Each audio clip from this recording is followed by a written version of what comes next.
Good evening, I'm Nashika and this is chale.news. Tonight, a former MP is shot in a church power struggle and the details are deeply alarming. Elite police are deployed to Nkwanta as communal violence spirals. A Metro Mass bus goes into a ditch, 4 people dead, and the Black Stars are 2 days away from facing England. A lot happened today. Let's get into it.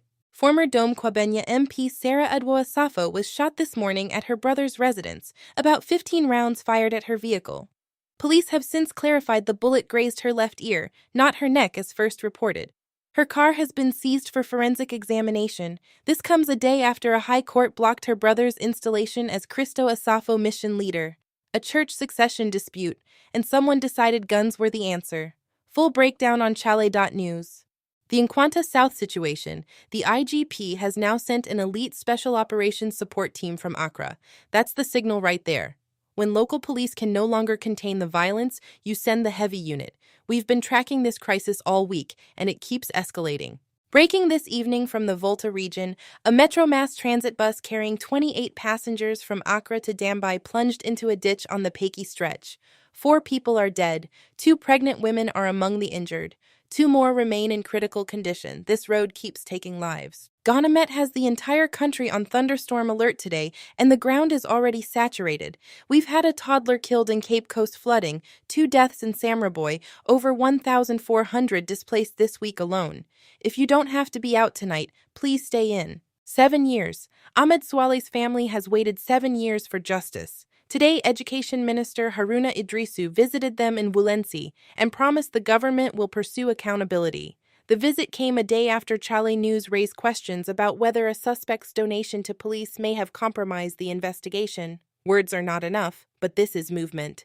Ghana's petroleum watchdog PIAC went out, inspected projects nationwide, and came back with a damning report.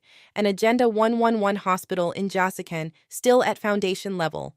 Oil money coming in, wards sitting empty. The core issue, local assemblies are being cut out of planning for infrastructure they're supposed to manage. Full analysis on chale.news.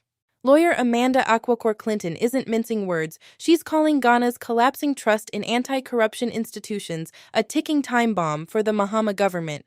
Weak agencies, shielded insiders, and a pattern of going after political opponents rather than internal offenders. The NDC campaigned hard on oral and accountability.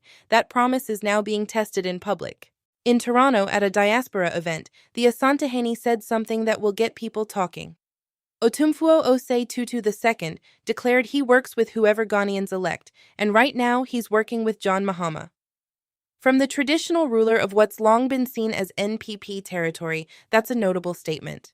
Good news from the Central Region, free primary healthcare has officially launched. Cape Coast residents can now walk into CHPS compounds, health centers, and polyclinics without paying. Nurses will also go out into communities, churches, mosques, homes, screening for diabetes and cancer. That's the policy on the ground. Here's the longer alarm. Ghana has until 2030 to fully self-finance its vaccines as Gavi support ends, and there's already a $250 million gap. Experts at a UHAS symposium in Ho are calling for blended financing, progressive taxation, a reformed NHIS. Time is not on our side here. The DRC Ebola outbreak, 232 dead, 896 confirmed cases, spreading across 3 eastern provinces. It's the rare Bundibugyo strain, and contact tracers are only reaching 71% of known contacts. West Africa is watching. Ghana should be watching too. Now, ahead of Ghana versus England on Tuesday, something quietly interesting happened at the World Cup. FIFA dropped the Maishalub Ultra branding from Player of the Match trophies for players from Muslim-majority nations. A black star in the number 11 jersey has already been pictured with the D-branded trophy. Details on chale.news. And then there's this, Brian Brobby scored twice for the Netherlands at this World Cup. His parents are Ghanaian. He's one of at least 13 players of Ghanaian descent wearing other nations' jerseys in the tournament. Kabi Mainu is one of them, and he faces the Black Stars on June 23rd. We broke down what this diaspora exodus actually means for Ghana football. Worth reading. We'll end on this. 15 Ghanaian creative entrepreneurs have won grants of up to €30,000 each through France's Creation Africa Ghana Incubation Program. Bravado, Mills Media, TIISA Technology among the winners. International money, local talent. That's the energy. That's your evening. Stay safe out there, especially with tonight's storm alert. Everything we covered with full reporting is at chale.news. I'm Nashika. Good night.